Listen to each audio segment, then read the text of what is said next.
Hi, good morning. Today's learning target is I can create an area model for each situation to determine probability. The best thing about using an area model is that it's a great visual for how to determine probability and why probability works. It is also a Common Core standard. It's something that all seventh graders must be able to do. When I think of areas, I think of rectangles, and a base times the height gives me the area of the rectangle, and that actually has some connection to our lesson today. When I look at this situation, I'm going to flip a coin and I'm going to try to get a heads and roll a number cube, a six-sided dice, and try to get a one, two, or a five. When I look at the first situation or the first um, outcome, I'm going to look at the coin flip.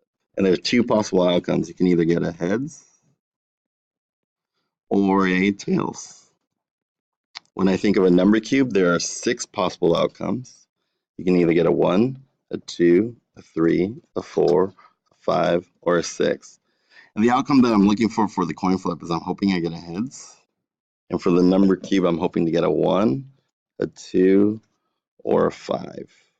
And using these two bits of information, I can create a rectangle that'll showcase probability using an area model. So when I look at the first coin flip, I look at the outcomes again, which are just simply heads or tails. I'm going to write that across the base of the rectangle.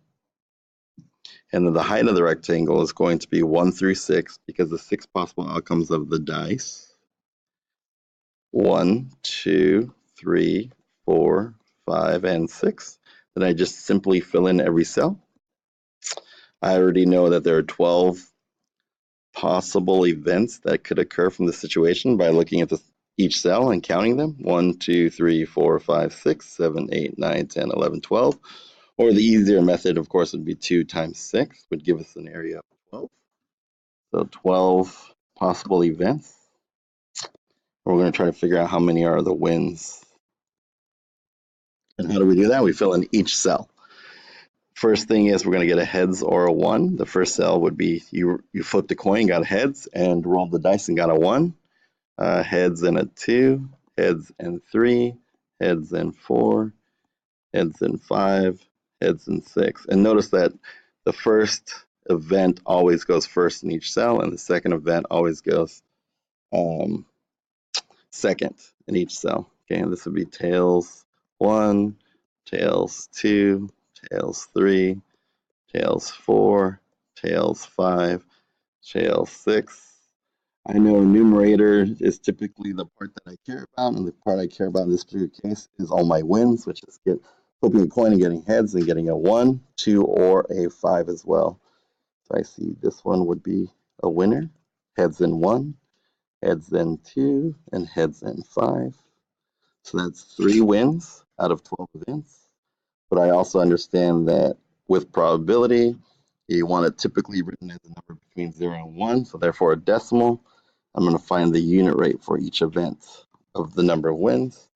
Divide both sides by 12. Whatever you did to one side, you must do the other. 3 divided by 12 is 0.25 wins. So the probability of me winning is 0.25 or 25%, or 1 out of every 4. There are many things I like about this probability strategy with the area model. For example, it's so visual. You can totally see the 3 that win and the 12 possible. But there's one huge weakness, which is because the area is two-dimensional, every time we do 3 events, three outcomes, we're using maybe flipping the coin 4, 5, 6 times. You can't use this strategy. This only works with 2. All right. Thanks for listening.